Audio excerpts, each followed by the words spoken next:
The Denver Nuggets get a win in game one, but game two is on the horizon on Monday night. We got a showdown that's coming up, and the Nuggets, man, they were able to withstand the full force from LeBron James and Anthony Davis, and even still, after being down 12, it simply wasn't enough to keep the Nuggets down. They still end up winning 114-103.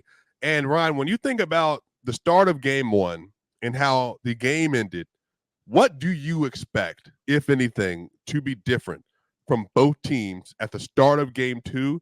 Do you expect the Lakers to come out on fire like that, playing with NBA Finals left to tenacity? Do you think that the Denver Nuggets, do you think that they're going to come out a little bit more hungry and not like settling into the game a little bit? What do you expect to be different come game two? Yeah, I expect the momentum from game one with Denver sort of taking over in that second half. They hit the Lakers with a couple haymakers in that second half, the third quarter and end of fourth quarter especially.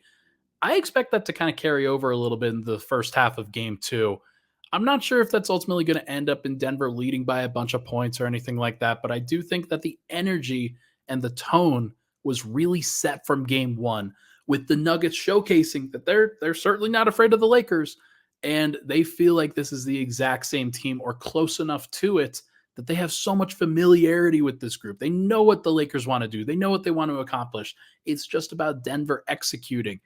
And I think that the Lakers probably feel kind of the opposite, where, yeah, they know what the Nuggets are going to do, but I don't know if they feel like they have any answers to what Denver's going to do when Joker gets to the post, Joker gets to the paint, or Murray turns the corner in the pick and roll.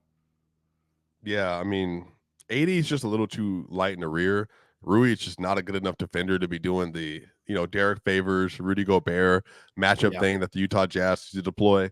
And right now, I think the Nuggets have just seen it too much. Like, okay, we know what's happening here. Okay, all right, we'll double. Now they're doubling strong side. So, okay, let me just swing, swing, swing, or, you know, in screen and then throw it to the corner to KCP or whatever, or Michael Porter cut, or Aaron Gordon cut or whatever. It's just like they've just figured out Nuggets basketball, and they're just not afraid of what teams are doing anymore. And I think they just feel supremely confident. Jamal Murray, was 9 of 24 last game. I do not think that they can expect him to miss all those 2-point shots again. What happens if Jamal Murray just has a regular game of his?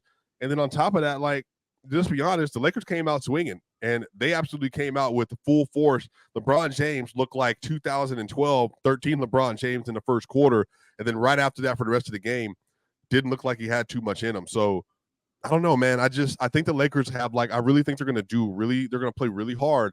But at the end of the day, sometimes, Ryan, you just don't have enough answers. Like, you can't answer every question on the test. Like, and you just can't. And it feels like they're trying over and over again to solve like the same equation, but they just don't have the skills to do it, doesn't feel like. So, breaking news, as we're recording this on 11:20 a.m. Mountain Time on Sunday, just recording in advance of the game, Christian Wood planning to return in game 3 versus the Denver Nuggets on Thursday in LA.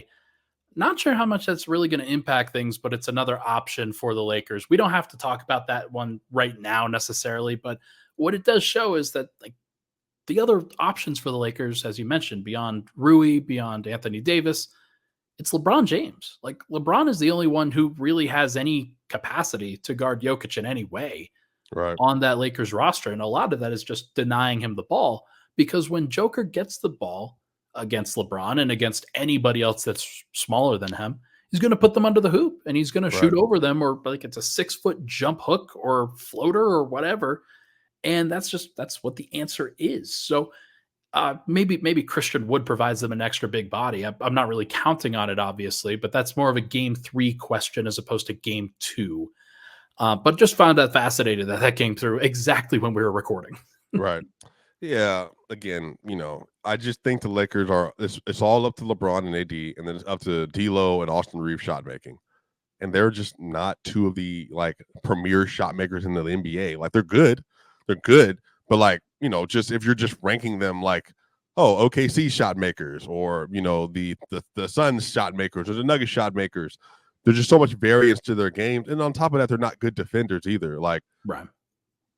They just have a lot of holes, man. Like, I don't know what they were thinking blowing up the roster they did a few years ago. They didn't want to make any trades, just do trade deadline. They felt like they had enough. D'Lo was playing really well. They're like, oh, this D'Lo, we can win a championship with. No, I'm sorry. You cannot. Like, I'm sorry. Like, let's talk about D'Lo, actually. That's a good pivot point because he shot 6 of 20 in the first game. He played a lot of minutes. He carried a lot of burden as a playmaker for that team.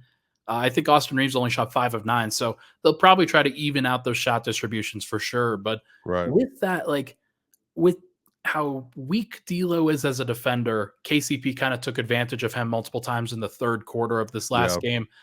I wonder whether D'Lo's minutes sort of dwindle in these next games. Because if his offense isn't coming, what is he really adding to the group? I think is a fair question. I think that's a game 3 adjustment. I think because Ham doesn't want to lose their best perimeter scoring option. And so, if they take him out, like, did he get his confidence taken out? Like, you know what I mean? Like, did he have the ability to bounce back from that?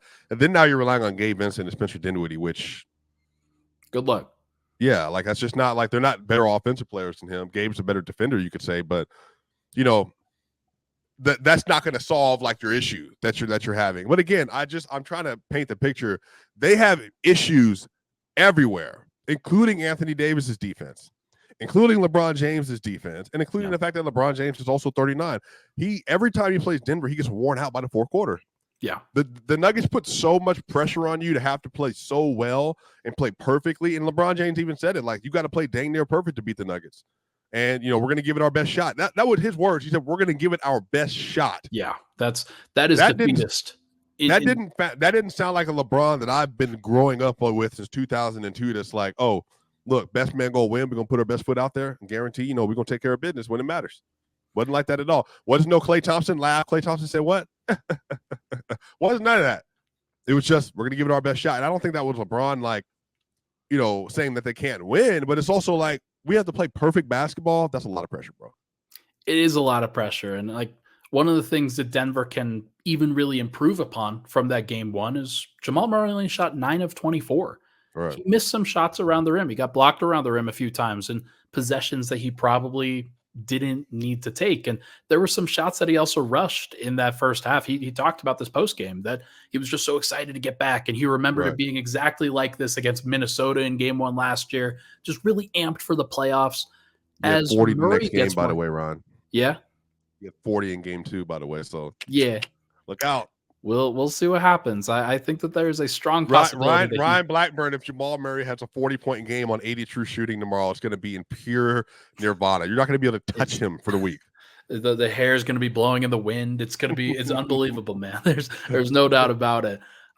Man, like that will give Denver the edge that they need if that were to happen. And I remember it happening against the Lakers in game 2 of that matchup where he really struggled initially, but then had 20 plus in the fourth quarter to really save Denver in game 2 against the Lakers last year. So he has that gear, and there's nobody on the Lakers that can really match up with him physically. I thought Reeves did a pretty good job in the first matchup, but I just think that Murray will figure that out because he's a smart player. He's a confident player, and he's one that kind of like Joker downloads this information over time and then uses it to his advantage. So that's going to be a fascinating matchup.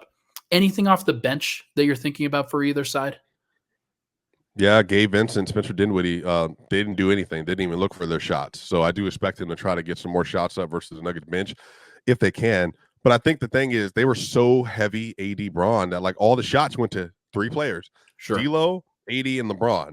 So somebody here has to give up some shots if they're gonna get more involved in the offense. But the Nuggets also like it like that. Like if you want to have your shot profile just be 2 or 3 people, we're cool with that.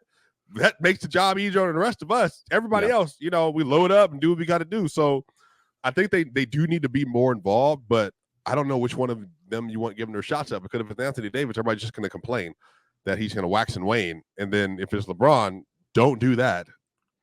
Don't take the ball out of LeBron's hand. The only other answer is D'Lo. But then what is D'Lo out there for then if he's not shooting the ball? I don't expect 9 great DeAndre Jordan minutes again. I think that's probably not happening. And that I think Nuggets fans could be honest about that was found money in game 1. That's a great opportunity for Denver to get out to a lead. The Lakers will adjust on that front. They'll find other ways to combat that. And DeAndre just like he could miss his free throws next time. He could not get the block on D'Lo next time, and that could change things. So I'm curious to see how it evolves. But hey, maybe he surprises us, man. Maybe he goes out and he does exactly the same thing, and then the Nuggets get a nice opportunity with their bench unit where they haven't really had much of a backup center, and they had to play Aaron Gordon a bunch of backup center minutes in the regular season. If they didn't have to do that in this first series, that would be tremendous.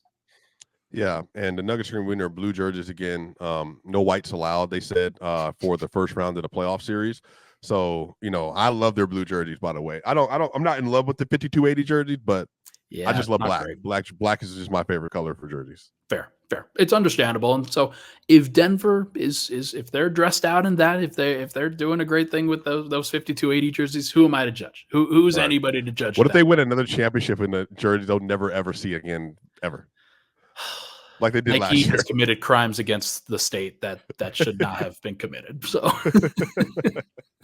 man, we'll see what happens. Yeah. But hey, everybody, let us know your thoughts on game 2, this upcoming game between the Nuggets and the Lakers. Really curious to see how it goes between these two teams. This is going to be a lot of fun, Swipa. Already very excited to see where this one goes. Yeah, facts, y'all. Y'all know what to do. Make sure you like, share, and subscribe. Shout out to Mile High Sports. We are growing this community every single day, and we will see you on the other side.